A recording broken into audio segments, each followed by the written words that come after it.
एक बेनती है। और करीब करीब इस 3000 ट्रांसपोर्टर के नाल 50,000 के करीब एक लेबर का और आसे पासे के व्यक्ति होर जुड़े हुए हैं जिहड़े सारे काम करते हैं। पहलों तो इन्होंने किया कि इन्होंने क्लस्टर बनाए, इन्होंने 3,200 मंडी का ठेकेदार खत्म करके इन्होंने 10, 15, 20 एक क्लस्टर बनाए सारे पंजाब दे विच ताकि लुट करनी सौखी हो सके। उन्हां दे तहत इन्होंने सिर्फ जिहड़े करीब करीब 15 ठेकेदार सी पंजाब दे विच, उन्हां सारे ठेकेदारां नूं ठेके देने शुरू कर दिते इन्होंने। और जिहड़े ठेके दिते इन्होंने उन्हां 15-20 ठेकेदारां नूं वो ठेके इस रूप दे विच दिते कि जेकर एक मंडी का ठेका 2017-18 के सीजन के दौरान 2 करोड़ रुपए का जाता सी ते अचानक 4 करोड़ रुपए का हो गया। जेकर सारिया मंडियां का असी कैलकुलेशन करके असी कंप्लेंट ड्राफ्ट की है विद एविडेंस, और ये जिहड़ी कंप्लेंट दे विच असी दर्शाया आ कि जेकर सारे पंजाब का कैलकुलेट करिए मैथेमैटिक्स वांगू तो करीब करीब 2000 तो 2500 करोड़ रुपया एक सीजन के दौरान वध लिया जाता है। जो 2017-18 दे विच राशि सी ते 18-19 दे विच राशि जिहड़ी आ ओह ठेके दी अचानक 2500 3000 करोड़ वध जाती है। कहण दा भाव मंडियां दे विच जिणस उन्नी आ रही है, फसल उन्नी आ रही है, मंडियां दे विच ट्रांसपोर्टेशन उन्नी ही यूज हो रही है, लेकिन मानयोग भारत भूषण आशू जी अपने अफसर सुरिंदर कुमार बेरी आ जिहदा हुणे जगनंदर ढिल्लों नाम लिया इन्होंने, सोनू जी ने, ये सारे अफसर इन्हां दे नाल मिले हुए ने। इन्हां ने वो टेंडर जिहड़ा आ एक लोड़वंद ठेकेदार नूं ना दे के उहदा रिजैक्ट करके जिवें कि इन्होंने हुणे रिजैक्ट की उदाहरण दसी है, इस तरह रिजैक्ट किए गए बेहुदा कंडीशनां ला के उसे ही ठेके नूं 2 करोड़ 2.25 करोड़ तो वधा के अपने चहेते नूं 4 साढ़े 4 करोड़ का ठेका दिता जाता। जदों असीं सारियां मंडियां का कैलकुलेट किया तो एक सीजन दे विच करीब करीब 2500 करोड़ रुपए का वध इन्हां ने पैसा जिहड़ा आ सेंटर सरकार तो लिया। और उस अमाउंट दे विच जिहड़े 10-15 चहेते ठेकेदार सी उन्होंने अगों अपने छोटे छोटे ठेकेदार होर रख ले। उन्हां ठेकेदारां दे खात्यां दे विचों करोड़ां रुपए नगद निकले। भाव करप्शन नूं किवें कीता गया ये भी असीं इस कंप्लेंट दे विच दस्सिया भी अगे ठेकेदारां दे खात्यां दे विचों नगद पैसे कढवाए गए।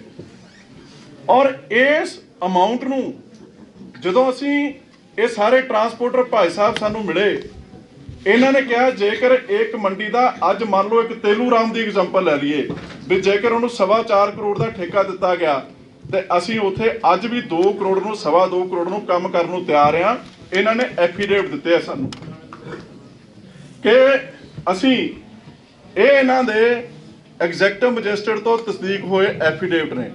भाव भारत भूषण आशू जी ने जिहड़े ठेके मान लो सारे पंजाब दे विच 3-4 हज़ार करोड़ के दिते ने, ये लोग सारे ही उस तो 50% ते काम करन नूं रेडी ने। ਇਹਦਾ मतलब सीधा सीधा की आ कि जदों भारत भूषण आशू जी पंजाब दे विच मंत्री पद की सौं चुकते आ ते फूड एंड सिविल सप्लाई के मंत्री बनते ने ते अचानक प्रोक्योरमेंट वास्ते इस अमाउंट ये डबल हो जाती है। और जिहड़े पुराने ठेकेदार 25-30 सालों तो काम करते आउंदे ने वो अज भी कहते हैं कि असीं पुराने रेटां ते काम करन नूं रेडी बैठे हाँ। जेकर केंद्र सरकार का एक काम आ उस काम नूं करन वास्ते एक ईमानदार ठेकेदार सिंसीयर ठेकेदार घट अमाउंट ते काम करन नूं रेडी आ तो फिर भारत भूषण आशू जी महंगे अमाउंट ते ठेका क्यों देंदे ने। और इस दे नाल कड़ी जुड़ी हुई है कि आर के सिंगला जी आ साडे लुधियाणे दे रहण वाले जिहड़े कि पन ग्रेन दे विच CVC दे चेयरमैन ने। ਉਹ ਸਿੰਗਲਾ ਸਾਹਿਬ जी इस सारे सिस्टम ਦੇ ਵਿੱਚ कड़ी ਨਿਭਾਉਂਦੇ ਨੇ। ਉਹ ਗੁਰਪ੍ਰੀਤ जी ने मैनू अज सवेरे गल दसी ਕਿ ਸਾਰੇ ਪੰਜਾਬ ਦੇ ਵਿੱਚੋਂ ਜਿਹੜੀ ਕਲੈਕਸ਼ਨ ਹੁੰਦੀ ਆ ਉਹ ਪਾਲਿਸੀ ਬਣਾਉਂਦਾ, ਉਹ ਸਾਰੀ ਨੀਤੀ ਦਾ ਘਾੜਾ ਜਿਹੜਾ ਆ ਉਹ ਸਿੰਗਲਾ ਸਾਹਿਬ ਜੀ ਨੇ।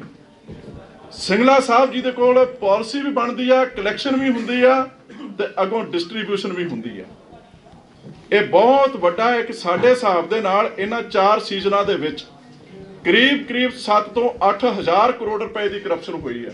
ਜੇਕਰ ਅਸੀਂ ਸਾਰੀ ਕੈਲਕੂਲੇਟ ਕਰੀਏ ਫੈਕਟਸ ਐਂਡ ਫਿਗਰਸ ਦੇ ਨਾਲ, ਆਪਣੇ ਮੂੰਹ ਜ਼ਬਾਨੀ ਨਹੀਂ, ਜੋ ਸਾਨੂੰ ਟਰਾਂਸਪੋਰਟੇਸ਼ਨ ਨੇ ਇਨਫੋਰਮੇਸ਼ਨ ਦਿੱਤੀ ਪਲੱਸ ਜੋ ਇਹਨਾਂ ਨੇ ਸਾਨੂੰ ਡਾਕੂਮੈਂਟ ਲਿਆ ਕੇ ਦਿੱਤੇ, ਸਾਡੇ ਪ੍ਰਧਾਨ ਜੀ ਨੇ ਵੀ ਵਾਚੇ, ਅਸੀਂ ਵੀ ਦੇਖੇ। ਉਹਨਾਂ ਫਿਗਰਸ ਨੂੰ ਦੇਖਣ ਤੋਂ ਬਾਅਦ ਅਸੀਂ ਇਸ ਕਨਕਲੂਜਨ ਤੇ ਪਹੁੰਚੇ ਕਿ ਵਾਕਈ ਹੀ ਇਹ ਬਹੁਤ ਵੱਡੀ ਇੱਕ corruption food and civil supply department ਵਿੱਚ ਹੋ ਚੁੱਕੀ ਹੈ।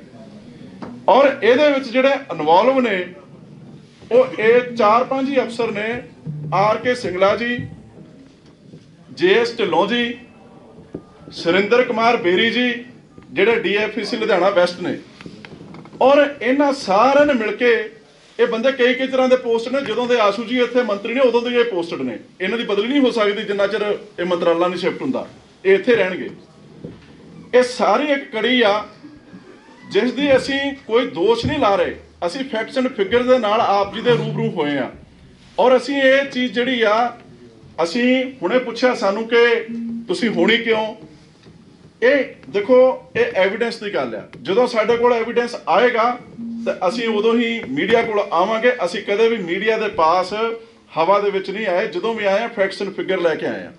ਔਰ ਤੁਹਾਨੂੰ ਸਾਡੇ ਆਪਣੇ ਪ੍ਰੋਟੋਕੋਲ ਦਾ, ਜ਼ਿਲ੍ਹਾ ਦਾ, ਸਾਰੇ ਦਾ ਤੁਹਾਨੂੰ ਨਿਯਮ ਵੀ ਪਤਾ ਨੇ ਕਿ ਜੇਕਰ ਪਹਿਲਾਂ ਵੀ ਅਸੀਂ ਜ਼ਿਲ੍ਹੇ ਦੀ ਰਹਿਨਮਾਈ ਹੇਠ ਟਰਸਟ ਦੀ ਪ੍ਰਾਪਰਟੀ ਜਿਹੜੀ ਬੇਨਿਯਮਾਂ ਦੇ ਨਾਲ ਆਪਣੇ ਸੁਬਰਾਮਨੀਅਮ ਸਵਾਮੀ ਜੀ ਚੇਅਰਮੈਨ ਸਾਹਿਬ ਜਿਹੜੇ ਲੁਧਿਆਣੇ ਟਰਸਟ ਦੇ ਨੇ, ਔਰ ਪਲੱਸ ਜਿਹੜੇ ਭਾਰਤ ਭੂਸ਼ਣ ਆਸ਼ੂ ਜੀ ਦੇ ਚਹੇਤਿਆਂ ਨੂੰ ਅਲਾਟ ਕੀਤੀ ਸੀ 92 ਕਰੋੜ ਦੇ ਵਿੱਚ, ਤੇ ਸਾਡੇ ਜ਼ਿਲ੍ਹੇ ਨੇ ਐਜੀਟੇਸ਼ਨ ਕੀਤਾ ਸੀ ਔਰ 400 ਕਰੋੜ ਵਾਲੀ ਪ੍ਰਾਪਰਟੀ ਸ਼ਹਿਰ ਦੀ ਅਸੀਂ ਬਚਾਈ ਸੀ ਔਰ ਅਲਾਟਮੈਂਟ ਕੈਂਸਲ ਕਰਵਾਈ ਸੀ।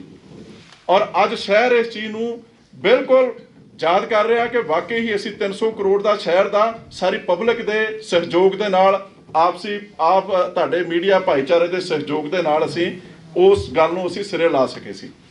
ਔਰ ਅੱਜ ਵੀ ਅਸੀਂ ਫੈਕਟਸ ਐਂਡ ਫਿਗਰਸ ਦੇ ਨਾਲ ਆਪ ਜੀ ਦੇ ਪਾਸ ਆਏ ਆ, ਡਾਕੂਮੈਂਟਰੀ ਐਵੀਡੈਂਸ ਕਿ 4 ਸੀਜ਼ਨਾਂ ਦੇ ਵਿੱਚ ਜਦੋਂ ਦੇ ਭਾਰਤ ਭੂਸ਼ਣ ਆਸ਼ੂ ਜੀ ਮੰਤਰੀ ਸਾਹਿਬ ਜੀ ਆਏ ਨੇ ਔਰ ਜਦੋਂ ਦੇ ਇਹਨਾਂ ਦੇ ਚਹੇਤੇ 4-5 ਅਫਸਰ ਸ਼ਹਿਰ 'ਚ ਲੱਗੇ ਨੇ ਤੇ ਸਾਰੇ ਪੰਜਾਬ ਦੀ ਕਲੈਕਸ਼ਨ ਹੋ ਰਹੀ ਆ। ਉਹ ਕਲੈਕਸ਼ਨ ਕਿਸ ਸ਼ੇਪ ਵਿੱਚ ਹੋ ਰਹੀ ਹੈ ਤਫਤੀਸ਼ ਦਾ ਹਿੱਸਾ ਆ। ਪਰ ਇੱਕ ਗੱਲ ਹੋਰ ਵੀ ਦੱਸਾਂਗੇ ਕਿ 3000 ਟਰਾਂਸਪੋਰਟਰ ਨੂੰ ਸਾਰੇ ਪੰਜਾਬ 'ਚੋਂ ਵਿਹਲਾ ਕਰਕੇ ਕੀ ਆਸ਼ੂ ਜੀ ਨੂੰ 10 ਬੰਦੇ ਲੱਭੇ ਸੀ ਸਾਰੇ ਪੰਜਾਬ 'ਚ ਵੀ ਇਹੋ ਹੀ ਕੰਮ ਦੇਖਣਗੇ। ਇੱਕ ਪਾਸੇ ਚੰਨੀ ਸਾਹਿਬ ਰੁਜ਼ਗਾਰ ਦੇਣ ਦੀ ਗੱਲ ਕਰਦੇ ਨੇ ਤੇ ਦੂਸਰੇ ਪਾਸੇ 50,000 ਪੰਜਾਬ ਦੇ ਲੋਕਾਂ ਨੂੰ ਬੇਰੁਜ਼ਗਾਰ ਕੀਤਾ ਜਾਂਦਾ ਆ। ਪੰਜਾਬ ਦੇ ਵਿੱਚ ਇੱਕ ਪਾਸੇ ਕਹਿੰਦੇ ਪੈਸਾ ਹੈ ਨਹੀਂਗਾ, ਇੱਕ ਪਾਸੇ 8-8 ਹਜ਼ਾਰ ਕਰੋੜ ਦੀ ਠੱਗੀ ਮਾਰੀ ਜਾਂਦੀ ਹੈ ਔਰ ਕੇਂਦਰ ਸਰਕਾਰ ਦੁਆਰਾ ਭੇਜਿਆ ਹੋਇਆ ਪੈਸਾ ਲੁੱਟਿਆ ਜਾਂਦਾ ਆ। ਔਰ ਇਹ ਬਹੁਤ ਵੱਡਾ ਇੱਕ ਤਫਤੀਸ਼ ਦਾ ਹਿੱਸਾ ਆ। ਅਸੀਂ ਇਹ ਵੀ ਮੰਗ ਕਰਦੇ ਆ ਕਿ ਜਿਹੜੇ 4-5 ਸਰਕਾਰੀ ਅਧਿਕਾਰੀ ਨੇ ਪਲੱਸ ਸਾਡੇ ਮੰਤਰੀ ਸਾਹਿਬ ਨੇ, ਸਤਿਕਾਰਯੋਗ ਆਸ਼ੂ ਜੀ, ਐਜ਼ ਏ ਹਿਊਮਨ ਬੀਇੰਗ ਅਸੀਂ ਉਹਨਾਂ ਦੀ ਰਿਸਪੈਕਟ ਕਰਦੇ ਆ, ਪਰ ਜੋ ਪਾਲਿਸੀਆਂ ਨੇ ਉਹਨਾਂ ਦੀਆਂ, ਜੋ ਉਹਨਾਂ ਦੀ ਮਾਨਸਿਕਤਾ ਆ, ਜੋ ਉਹਨਾਂ ਦੀਆਂ ਗਤੀਵਿਧੀਆਂ ਨੇ, ਉਹਦਾ ਅਸੀਂ ਵਿਰੋਧ ਕਰਦੇ ਆ ਕਿ ਕਰਪਸ਼ਨ ਨਹੀਂ ਹੋਣੀ ਚਾਹੀਦੀ। ਔਰ ਅਸੀਂ ਕਹਿੰਦੇ ਆ ਕਿ ਜਦੋਂ ਇਹ ਸਰਕਾਰੀ ਅਫਸਰ ਮਹਿਕਮੇ ਵਿੱਚ ਨਹੀਂ ਆਏ ਸੀ ਤੇ ਮੰਤਰੀ ਸਾਹਿਬ ਮੰਤਰੀ ਨਹੀਂ ਬਣੇ ਸਨ, ਉਦੋਂ ਤੋਂ ਲੈ ਕੇ ਇਹਨਾਂ ਦੀ ਅੱਜ ਤੱਕ ਦੀ ਸਾਰੀ ਜਾਇਦਾਦ ਦੀ ਪੜਤਾਲ ਹੋਵੇ, ਪਤਾ ਲੱਗੇ ਕਿ ਇਹਨਾਂ ਨੇ ਆਪਣੇ ਡਿਸਪ੍ਰੋਪੋਰਸ਼ਨੇਟ ਅਸੈਟਸ ਤੋਂ ਕਿੰਨੀ ਇਹਨਾਂ ਨੇ ਕਰਪਸ਼ਨ ਕਰਕੇ ਆਪਣੀ ਇਹਨਾਂ ਨੇ ਜਾਇਦਾਦ ਬਣਾਈ। ਕਦੇ ਲੁਧਿਆਣੇ ਵਿੱਚ ਸੁਣਨ ਨੂੰ ਆਉਂਦਾ ਵੀ ਓਰੀਐਂਟ ਸਿਨੇਮਾ ਵੀ ਲੈ ਲਿਆ ਆਸ਼ੂ ਜੀ ਨੇ, ਸੁਣਨ ਵਿੱਚ ਆਉਂਦਾ ਆ, ਕਦੇ ਸੁਣਨ ਵਿੱਚ ਆਉਂਦਾ ਹੈ ਵੀ ਹੋਟਲ ਬਣ ਗਏ। ਇਹ ਬੜੀਆਂ ਚੀਜ਼ਾਂ ਨੇ, ਇਹ ਕਿੱਥੋਂ ਬਣੀਆਂ? ਸਾਨੂੰ ਤਾਂ 20-25 ਸਾਲ ਹੋ ਗਏ ਆਪਣੇ 10-9 ਨਾਲ ਕਮਾਈ ਕਰਦੇ, ਮਸਾਂ ਘਰ ਦੇ ਖਰਚੇ ਚੱਲਦੇ ਨੇ। ਔਰ ਕਹਿਣ ਦਾ ਭਾਵ ਇਹ ਆ ਕਿ ਅਰਬਾਂ ਪਤੀ ਇਹ ਸਾਰਾ ਸਿਸਟਮ ਬਣ ਗਿਆ, ਲੋਕਾਂ ਦਾ ਪੈਸਾ ਚੂਸ ਕੇ, ਲੋਕਾਂ ਨਾਲ ਬੇਇਨਸਾਫੀ ਕਰਕੇ। ਇਸ ਕਰਕੇ ਅੱਜ ਸਾਰੇ ਟਰਾਂਸਪੋਰਟਰ ਭਰਾਵਾਂ ਨੇ ਸਾਰੇ ਪੰਜਾਬ ਦੇ ਵਿੱਚੋਂ ਆਏ ਨੇ, ਜਿਨ੍ਹਾਂ ਨੇ ਆ ਕੇ ਸਾਡੇ ਜ਼ਿਲ੍ਹਾ ਪ੍ਰਧਾਨ ਜੀ ਨੂੰ ਬੇਨਤੀ ਕੀਤੀ। ਜ਼ਿਲ੍ਹਾ ਪ੍ਰਧਾਨ ਜੀ ਨੇ ਸਾਡੀ ਡਿਊਟੀ ਲਾਈ ਔਰ ਅਸੀਂ ਸਾਰੇ ਡਾਕੂਮੈਂਟ ਵੇਖੇ, ਜਾਚੇ, ਤੇ ਇਹਨਾਂ ਨੇ ਸਾਨੂੰ ਕੰਪਲੇਂਟ ਡਰਾਫਟ ਕਰਕੇ ਦਿੱਤੀ। ਅਸੀਂ ਸਾਰੇ ਹੀ ਇਹਨਾਂ ਦਾ ਪੂਰਾ ਸਹਿਯੋਗ ਕਰਾਂਗੇ ਔਰ ਬਾਕੀ ਸਾਡੇ ਪ੍ਰਧਾਨ ਜੀ ਦੱਸਣਗੇ ਉਸ ਤੋਂ ਬਾਅਦ ਕਿਵੇਂ ਹੋਏਗੀ। ਇੱਕ ਚੀਜ਼ ਮੈਂ ਆਪ ਜੀ ਦੇ ਰੂਬਰੂ ਹੋਰ ਕਰਨੀ ਚਾਹੁੰਦਾ ਕਿ ਅੱਜ ਕੋਈ ਪੱਤਰਕਾਰ ਸਾਹਿਬਾਨ ਬਾਹਰ ਮੈਨੂੰ ਕਹਿ ਰਹੇ ਸੀ ਵੀ ਲੁਧਿਆਣੇ ਵਿੱਚ ਬੜੇ ਵੱਡੇ ਬੋਰਡ ਲੱਗੇ ਨੇ, ਮੈਨ ਆਫ ਪ੍ਰੋਮਿਸ, ਇਹ man of trusted friend. Man of trusted friend ਤਾਂ ਜਾ ਕੇ ਬੱਦੋਵਾਲ ਦੇ ਸਰਦਾਰ ਜੀ ਨੂੰ ਪੁੱਛਿਆ ਜਾਵੇ, ਜਿਹਦੀ ਕੁੱਟ ਕੇ ਪੱਗ ਲਾਈ ਇਹਨਾਂ ਨੇ ਜਾ ਕੇ ਉੱਥੇ ਆਸ਼ੂ ਜੀ ਨੇ ਦਾਖੇ ਦੇ ਵਿੱਚ। ਮੈਨ ਆਫ ਐਰੋਗੈਂਸੀ ਡੀਓ ਸਾਹਿਬ ਨੂੰ ਪੁੱਛਿਆ ਜਾਵੇ, ਜਿਸ ਡਿਸਟ੍ਰਿਕਟ ਐਜੂਕੇਸ਼ਨ ਆਫਿਸਰ ਦੀ ਇਹਨਾਂ ਨੇ ਬੇਇੱਜ਼ਤੀ ਕੀਤੀ ਆਸ਼ੂ ਜੀ ਨੇ ਪਬਲਿਕ ਦੇ ਵਿੱਚ। ਮੈਨ ਆਫ ਐਰੋਗੈਂਸੀ ਡੀਐਸਪੀ ਨੂੰ ਪੁੱਛਿਆ ਜਾਵੇ, ਜਿਸ ਵਿਚਾਰੇ ਨੂੰ ਕਰਪਸ਼ਨ ਦੇ ਵਿਰੁੱਧ ਆਵਾਜ਼ ਉਠਾਉਣ ਦੀ ਇੰਨੀ ਸਜ਼ਾ ਦਿੱਤੀ ਗਈ ਕਿ ਉਹਨੂੰ ਵਿਚਾਰੇ ਨੂੰ ਸੁਣਿਆ ਕਿ ਡਿਸਮਿਸ ਕਰੇ, ਸਸਪੈਂਡ ਕਰਾਤਾ। ਔਰ ਮੈਨ ਆਫ ਕਰਪਸ਼ਨ ਇਹਨਾਂ ਟਰਾਂਸਪੋਰਟਰਾਂ ਨੂੰ ਪੁੱਛਿਆ ਜਾਵੇ ਜਿਨ੍ਹਾਂ ਦੇ ਨਾਲ ਬੇਇਨਸਾਫੀ ਹੋਈ ਔਰ ਧੱਕਾ ਹੋਇਆ। ਔਰ ਸਾਡੇ ਕੋਲ ਰੋਹਿਤ ਅਗਰਵਾਲ ਜੀ ਬੈਠੇ ਨੇ, ਹੁਣੇ ਪੱਤਰਕਾਰ ਸਾਹਿਬਾਨ ਕਹਿੰਦੇ ਕਿ ਤੁਸੀਂ ਅਕਾਲੀਆਂ ਦੇ ਫੰਕਸ਼ਨ 'ਚ ਵੀ ਬੋਲੇ ਸੀ। ਦੇਖੋ, ਆਪਣੀ ਆਵਾਜ਼ ਪਬਲਿਕ ਦੇ ਵਿੱਚ ਉਠਾਉਣੀ, ਚਾਹੇ ਫੰਕਸ਼ਨ ਕਿਸੇ ਵੀ ਪਾਰਟੀ ਦਾ ਹੋਵੇ, ਔਰ ਆਵਾਜ਼ ਉਠਾਉਣ ਦਾ ਇੱਕ ਡੈਮੋਕ੍ਰੇਸੀ ਦੇ ਵਿੱਚ ਹਰੇਕ ਭਾਰਤੀ ਨਾਗਰਿਕ ਨੂੰ ਪੂਰਨ ਅਧਿਕਾਰ ਹੈ। ਜੇ ਇਹਨਾਂ ਨੇ ਇੱਥੇ ਆਵਾਜ਼ ਉਠਾਈ ਤੇ ਮੈਂ ਅਗਰਵਾਲ ਸਾਹਿਬ ਨੂੰ ਸ਼ਾਬਾਸ਼ ਦੇਣਾ ਕਿ ਤੁਸੀਂ ਕਮ ਸੇ ਕਮ ਅਜਿਹੇ ਇਨਸਾਨ ਪੈਦਾ ਹੋਏ ਜਿਨ੍ਹਾਂ ਨੇ ਇਸ ਭ੍ਰਿਸ਼ਟ ਸਿਸਟਮ ਦੇ ਖਿਲਾਫ ਆਵਾਜ਼ ਬੁਲੰਦ ਕੀਤੀ। ਔਰ ਇਹਨਾਂ ਨੇ ਆਵਾਜ਼ ਬੁਲੰਦ ਕਰਨ ਦਾ ਭਾਰਤ ਭੂਸ਼ਣ ਆਸ਼ੂ ਜੀ ਨੇ ਇਹਨਾਂ ਨੂੰ ਸਿਲਾ ਕੀ ਦਿੱਤਾ, ਉਹ ਸਿਲਾ ਇਹਨਾਂ ਨੇ ਦੱਸਿਆ ਨਹੀਂ, ਇਹਨਾਂ ਨੇ ਮੈਂ ਦੱਸਦਾ। ਇਹਨਾਂ ਦੇ ਦੋ ਸ਼ੈਲਰ ਨੇ, Kuber rice mill and Arya industries. ਉਹ ਦੋਵੇਂ ਸ਼ੈਲਰਾਂ ਦੀ ਅਲਾਟਮੈਂਟ ਆਸ਼ੂ ਜੀ ਨੇ ਪਰਸਨਲ ਇੰਟਰਫੇਰੈਂਸ ਕਰਕੇ ਕੈਂਸਲ ਕਰਵਾਈ। ਇਹ ਆਪਣਾ ਦੁੱਖ ਨਹੀਂ ਦੱਸ ਪਏ, ਇਹਨਾਂ ਨੂੰ ਆਪਣਾ ਦੁੱਖ ਦੱਸਣਾ ਚਾਹੀਦਾ ਸੀ ਵੀ ਹੋਇਆ ਕੀ। ਕਹਿਣ ਦਾ ਭਾਵ, ਇੱਥੇ ਜਿਹੜਾ ਵੀ ਆਵਾਜ਼ ਉਠਾਉਂਦਾ ਉਹਨੂੰ ਖਮਿਆਜਾ ਭੁਗਤਣਾ ਪੈ ਰਿਹਾ। ਪੰਜਾਬ ਦੇ ਵਿੱਚ ਡਿਕਟੇਟਰਸ਼ਿਪ ਵਾਲਾ ਰਾਜ ਆ। ਪੰਜਾਬ ਦੇ ਵਿੱਚ ਡੈਮੋਕ੍ਰੇਸੀ ਦਾ ਨਾਂ ਦੀ ਕੋਈ ਚੀਜ਼ ਨਹੀਂ। ਪੰਜਾਬ ਦੇ ਵਿੱਚ ਅੱਜ ਗੁੰਡਾਗਰਦੀ ਦਾ ਰਾਜ ਆ। ਪੰਜਾਬ ਦੇ ਵਿੱਚ ਅੱਜ ਕਰਪਸ਼ਨ ਦਾ ਰਾਜ ਆ। ਪੰਜਾਬ ਦੇ ਵਿੱਚ ਅੱਜ ਬੇਰੁਜ਼ਗਾਰੀ ਦਾ ਰਾਜ ਹੋਇਆ ਪਿਆ ਆ। ਪੰਜਾਬ ਦੇ ਵਿੱਚ ਅੱਜ ਸਰਕਾਰ ਨਾਮ ਦੀ ਕੋਈ ਚੀਜ਼ ਨਹੀਂ ਔਰ law and order the situation ਇੰਨੀ ਮਾੜੀ ਹੋ ਚੁੱਕੀ ਆ ਕਿ ਦਿਨ ਦਿਹਾੜੇ ਲੁੱਟਾਂ ਖੋਹਾਂ ਔਰ ਧਮਾਕੇ ਹੋ ਰਹੇ ਨੇ। ਮੇਰਾ ਕਹਿਣ ਦਾ ਭਾਵ ਕਿ ਪੰਜਾਬ ਦੇ ਵਿੱਚ ਸਰਕਾਰ ਨਾਮ ਦੀ ਇਸ ਟਾਈਮ ਕੋਈ ਚੀਜ਼ ਨਹੀਂ ਗੀ। ਅੱਜ ਅਸੀਂ ਇਸ ਸਕੈਮ ਨੂੰ ਆਪ ਜੀ ਦੇ ਸਾਰਿਆਂ ਦੇ ਸਾਹਮਣੇ ਅਸੀਂ ਉਜਾਗਰ ਕੀਤਾ ਆ ਔਰ ਇਹਦੇ 'ਚ ਸੱਚਾਈ ਦੇ ਅਨੁਸਾਰ ਅਸੀਂ ਸੈਂਟਰ ਸਰਕਾਰ ਤੋਂ ਵੀ, CBI ਦੀ, CAG ਦੀ ਔਰ ਜਿਹੜੇ ਆਪਣੇ ਹੋਰ ਵੀ ਵਿਭਾਗ ਨੇ ਉਹਨਾਂ ਪਾਸੋਂ ਤਫਤੀਸ਼ ਦੀ ਮੰਗ ਕਰਾਂਗੇ ਔਰ ਇਹਨਾਂ ਦੀ ਕੰਪਲੇਂਟ ਜਿਹੜੀ ਆ ਅਸੀਂ ਜ਼ਰੂਰ ਅੱਗੇ ਪਹੁੰਚਾਵਾਂਗੇ। ਬਾਕੀ ਸਾਡੇ ਪ੍ਰਧਾਨ ਜੀ ਇਸ ਚੀਜ਼ ਨੂੰ ਦੱਸਣਗੇ। ਪੱਤਰਕਾਰ ਸਾਰੇ ਭਰਾ, ਪਹਿਲਾਂ ਸਾਰਿਆਂ ਨੂੰ ਸਤਿ ਸ੍ਰੀ ਅਕਾਲ, ਨਮਸਤੇ। ਤੇ ਪੁਸ਼ਪਿੰਦਰ ਜੀ ਦਾ ਬਹੁਤ ਧੰਨਵਾਦ ਜਿਹੜੇ ਅੱਜ ਸਾਡੇ ਸ਼ੈਲਰ ਵਾਲਿਆਂ ਤੇ ਟਰਾਂਸਪੋਰਟਰਾਂ ਦੀ ਬਾਂਹ ਫੜੀ ਤੇ ਸਾਡੀ ਆਵਾਜ਼ ਦਿੱਲੀ ਤੱਕ ਪਹੁੰਚਾਉਣ ਦੀ ਗੱਲ ਕੀਤੀ। ਇਹਨਾਂ ਦਾ ਬਹੁਤ ਧੰਨਵਾਦ ਆ। ਗੱਲ ਇਹ ਆ ਵੀ ਪੰਜਾਬ ਦੇ ਵਿੱਚ ਜਿਹੜਾ ਪੈਸਾ ਆਉਂਦਾ ਸੈਂਟਰ ਤੋਂ ਆਉਂਦਾ, ਚਾਹੇ ਉਹ ਗਲੀਆਂ ਨਾਲੀਆਂ ਪੱਕੀਆਂ ਕਰਨ ਦਾ, ਚਾਹੇ ਪੈੜੀ ਖਰੀਦਣ ਦਾ, ਚਾਹੇ ਕੁਝ ਵੀ ਆ। ਜਿਹੜੀ ਪੈੜੀ ਤੇ ਕਣਕ 25-25 ਹਜ਼ਾਰ ਦੀ ਕਰੋੜ ਦੀ ਫਸਲ ਆ, ਜਿੰਨਾ ਤਿੱਕਰ ਸੈਕਟਰੀ ਡਾਇਰੈਕਟਰ ਸਾਰਿਆਂ ਨੇ ਮੀਟਿੰਗ ਕਰਕੇ ਉਹ ਪੈਸਾ ਸੈਂਟਰ ਇਹਨਾਂ ਦੀ ਲਿਮਿਟ ਚਲਾਉਂਦੀ ਆ 25,000 ਕਰੋੜ ਦੀ। ਉੱਥੇ ਸਾਰੇ ਜਾਣੇ ਐਗਰੀ ਕਰਕੇ ਆਉਂਦੇ ਆ ਵੀ ਅਸੀਂ ਆਹ ਚੀਜ਼ ਕਰਾਂਗੇ, ਅਸੀਂ ਟਰਾਂਸਪੋਰਟ ਦੇ ਘੱਟ ਸਿਸਟਮ ਦੇ ਵਿੱਚ ਤੁਹਾਨੂੰ ਕਰਕੇ ਦੇਵਾਂਗੇ। ਸਾਰਾ ਕੁਝ ਐਗਰੀਮੈਂਟ ਹੁੰਦਾ ਉੱਥੇ। ਪਰ ਜਦੋਂ ਪੈਸਾ ਪੰਜਾਬ ਸਰਕਾਰ ਦੇ ਖਾਤਿਆਂ 'ਚ ਪੈ ਜਾਂਦਾ, ਇਹ ਮਨਮਾਨੀ ਕਰਨੀ ਸ਼ੁਰੂ ਕਰ ਦਿੰਦੇ ਆ ਸਾਰੀ। ਹੁਣ ਉਹ ਕਿਵੇਂ ਵੀ ਇੱਕ ਪੰਜਾਬੀ ਦੀ ਕਹਾਵਤ ਆ ਵੀ ਮਾਲ ਮਾਲਕਾਂ ਦਾ, ਮਸ਼ਹੂਰੀ ਕੰਪਨੀ ਦੀ। ਵੀ ਮਾਲ ਸੈਂਟਰ ਸਰਕਾਰ ਦਾ ਤੇ ਮਸ਼ਹੂਰੀ ਆਸ਼ੂ ਦੀ। ਮੈਂ ਆਹ ਕਰਤਾ, ਮੈਂ ਉਹ ਕਰਦਾ, ਮੈਂ ਉਹਦੇ ਵਿੱਚ ਤੁਹਾਨੂੰ ਆਹ ਏਡ ਦੇ ਦੂੰ, ਹੁੰਦਾ ਬੰਦਾ ਕੱਖ ਨਹੀਂ, ਸਭ ਗੱਲਾਂ ਵਾ। ਜਦੋਂ ਕਿਸੇ ਤੇ ਵਿਪਤਾ ਪੈਂਦੀ ਆ ਸਿਸਟਮ ਤੇ ਤਾਂ ਉਹਦੀ ਆਵਾਜ਼ ਉਠਾਉਣ ਵਾਲੇ ਕੁਛ ਕੁ ਬੰਦੇ ਹੀ ਹੁੰਦੇ ਆ, ਬਾਕੀ ਚੁੱਪ ਕਰਕੇ ਬੈਠਣ ਵਾਲੇ ਸ਼ਕਲਾਂ ਦੇਖਦੇ ਹੁੰਦੇ ਆ ਵੀ ਜੇ ਕਰੂ ਸਾਡਾ ਕੰਮ ਇਹ ਹੋ ਜੂ। ਸਾਡੇ ਸਿਸਟਮ ਦੇ ਵਿੱਚ ਕੀ ਆ ਵੀ ਇੱਕ ਬੰਦਾ ਫਾਇਦਾ ਨਹੀਂ ਲੈ ਸਕਦਾ, ਕੋਈ ਵੀ ਇੱਕ ਬੰਦਾ ਸ਼ੈਲਰ ਲਾਈਨ ਦੇ ਵਿੱਚ ਜੇ ਕਿਸੇ ਨੇ ਗੱਡੀ ਲਾਉਣੀ ਆ ਡੀਪੂ ਦੇ ਵਿੱਚ, ਜੇ ਡੈਮੇਜ ਵਾਲੀ ਗੱਡੀ 4% ਦੀ ਉਹਦੀ ਲੱਗਣੀ ਹੈ ਤਾਂ ਮੇਰੀ ਵੀ ਲੱਗੂਗੀ। ਉਹਨੂੰ ਪਤਾ ਵੀ ਇੱਕ ਜਣਾ ਰੌਲਾ ਪਾ ਰਿਹਾ ਤੇ ਉਹਦਾ ਕੰਮ ਹੋ ਗਿਆ, ਮੇਰਾ ਆਪਣੇ ਆਪ ਹੋ ਜੂ। ਉਸੇ ਕਰਕੇ ਜਿਹੜਾ ਭਾਰਤ ਭੂਸ਼ਣ ਆਸ਼ੂ ਆ, ਜਿਵੇਂ ਨਹੀਂ ਅੱਗੇ ਗੱਲ ਕੀਤੀ ਸੀਗੀ ਵੀ ਦੁੱਧ ਦੀ ਰਾਖੀ 2 ਬਿੱਲੇ ਬਿਠਾਏ ਹੋਏ ਆ। ਇੱਕ ਇੱਥੇ ਲੁਧਿਆਣੇ ਦੇ ਵਿੱਚ ਜਗਨਦੀਪ ਢਿੱਲੋਂ 500 ਦਾ ਡੀਐਮ, ਜਿਹੜੀ ਪਿੱਛੇ ਕਣਕ ਫੜੀ ਗਈ ਉਹਦੀ 3500 ਬੋਰੀ ਦਿੱਲੀ ਨੇ ਆ ਕੇ ਫੜੀ। ਅਸੀਂ ਡੀਸੀ ਨੂੰ ਫੋਨ ਕਰਿਆ, ਅਸੀਂ ਵਿਜੀਲੈਂਸ ਨੂੰ ਫੋਨ ਕਰਿਆ, ਐਂਡ ਸਾਨੂੰ ਦਿੱਲੀ ਕਹਿਣਾ ਪਿਆ। ਦਿੱਲੀੋਂ ਜਦੋਂ ਟੀਮ ਆਈ ਤਾਂ 3500 ਬੋਰੀ ਜਗਰਾਓਂ ਫੜੀ ਗਈ, ਸਾਰੇ ਪੱਤਰਕਾਰਾਂ ਨੂੰ ਪਤਾ। ਅੱਜ ਤੱਕ ਟ੍ਰਿਬਿਊਨ ਨੇ, ਟਾਈਮਸ ਆਫ ਇੰਡੀਆ ਨੇ ਉਹਦੀ ਖਬਰ ਨਹੀਂ ਲਈ। ਕਿਉਂ ਬਈ? ਜਦੋਂ ਆਪਾਂ ਇਹ ਗੱਲਾਂ ਕਰਦੇ ਆ 50 ਲੱਖ ਰੁਪਏ ਦੀ ਕਣਕ ਫੜੀ ਜਾਵੇ ਤਾਂ ਤੁਸੀਂ ਦੇਖੋ ਮੰਤਰੀ ਲੁਧਿਆਣੇ ਦਾ ਹੋਵੇ ਤੇ ਜਗਨਦੀਪ ਢਿੱਲੋਂ ਹਾਲ ਤੱਕ ਸਸਪੈਂਡ ਕਿਉਂ ਨਹੀਂ ਹੋਇਆ? ਪਰਚਾ ਇੱਕ ਨਜਾਇਜ਼ ਇੱਕ ਇੰਸਪੈਕਟਰ ਦੇ ਦੇਤਾ ਜਿਹਨੂੰ ਪਤਾ ਹੀ ਨਹੀਂ ਸੀ ਵੀ ਉੱਥੇ ਕਣਕ ਘੱਟ ਆ।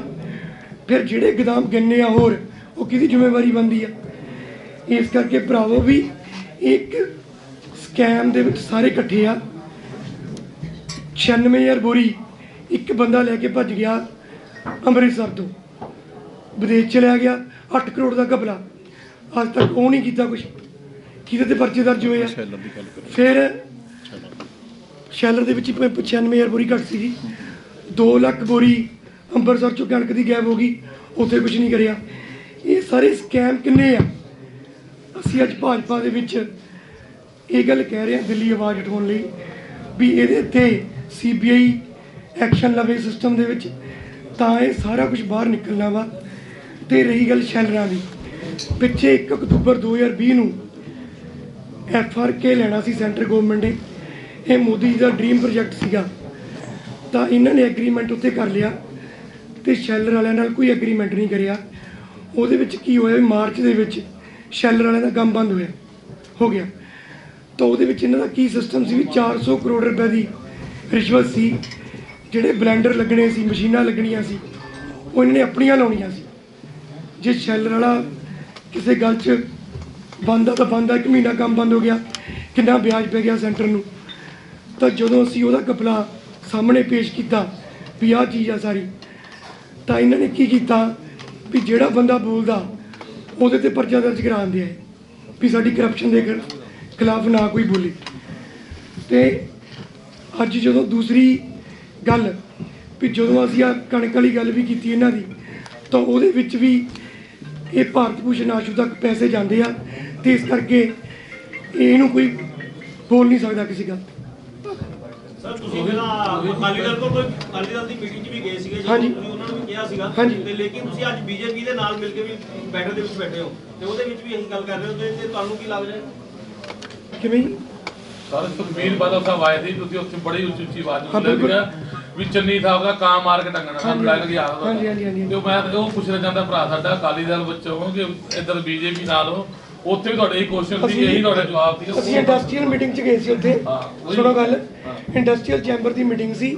ਅਸੀਂ ਆਏ, ਮੈਂ ਰਾਸ਼ਟਰੀ ਸ਼ੈਲਰ ਸੰਘ ਦਾ ਪ੍ਰਧਾਨ ਆ ਪੰਜਾਬ ਦਾ, ਜੋ ਉੱਥੇ ਬਿਜਲੀ ਦੀਆਂ ਦਰਾਂ ਦੀ ਗੱਲ ਸੀ। ਮੈਂ ਉੱਥੇ ਇਹ ਵੀ ਗੱਲ ਕਹੀ ਸੀ ਵੀ ਜੇ ਆਪਾਂ ਹਰਿਆਣੇ 'ਚ ਜਾਈਏ ਤਾਂ 5000 ਰੁਪਏ ਬਿਜਲੀ ਲੱਗਦੀ ਹੈ ਸਾਡੀ ਗੱਡੀ ਨੂੰ, ਤੇ ਪੰਜਾਬ 'ਚ 12000 ਰੁਪਏ ਲੱਗਦੀ ਆ। ਜੇ 7000 ਰੁਪਏ ਗੱਡੀ ਇੱਕ ਸ਼ੈਲਰ ਵਾਲੇ ਨੂੰ, ਇੱਕ ਗੱਲ ਹੈ ਤਾਂ 7 ਲੱਖ ਰੁਪਏ ਦਾ ਨੁਕਸਾਨ ਆ, ਤਾਂ ਉਹ ਗੱਲ ਅਸੀਂ ਕਰ ਦਿੱਤੀ। ਉਹ ਨਹੀਂ ਕਹਿ ਰਹੇ ਤੁਸੀਂ ਆਪਣਾ